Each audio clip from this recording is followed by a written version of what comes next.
I have a question, and it's concerning the conquering of the Kano Emirate.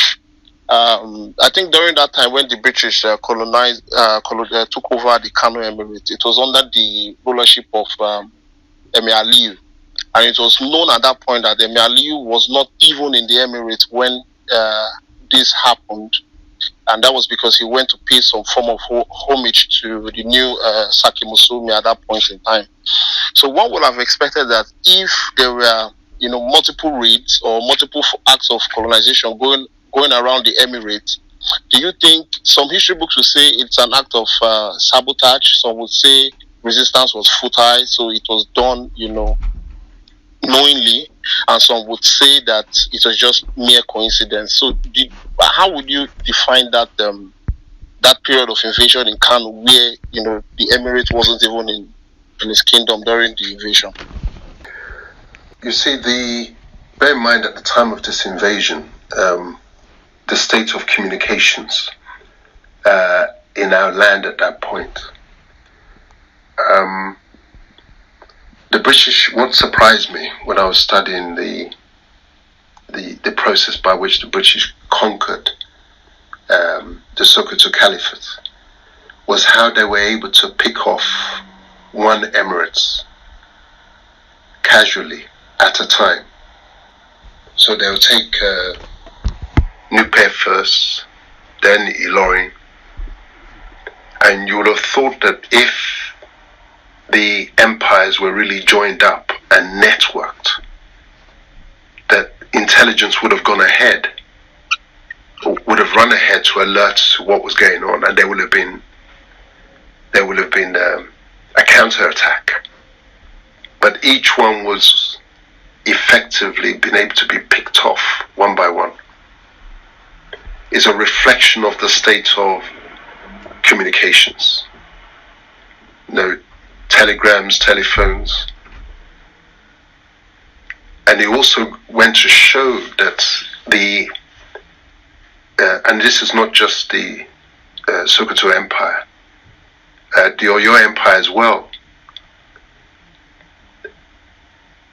that they were not as internally joined up as one might otherwise have expected. Because it's almost like the human body. If there's pain in your small toe, you feel it right across the body. But these empires that we had, there was a large degree of self-rule, self-governance. And that's why you saw not just emirs, but obas and obas making independent deals with British agents and colonialists along the way.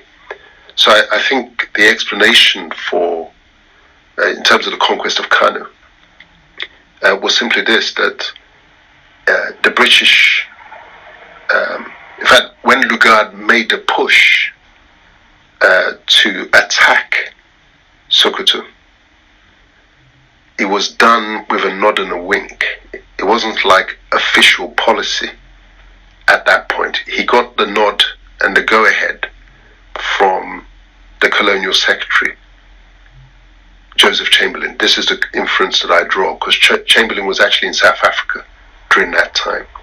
So there was almost the Boer War had happened in South Africa, and it was almost like, provided you do it quickly, get it done, and once it's done and delivered as a fait accompli, we know that Parliament, Westminster, will live with it. And so it was being done rapidly and progressively. And this is why the conquest of the Sokoto Caliphate only took, 1903 was the first attack on the first stage of the attack, and by 1906 it was all over. So it was a very, very rapid and quick colonization process. hope that addresses your point. Yes, it did, sir.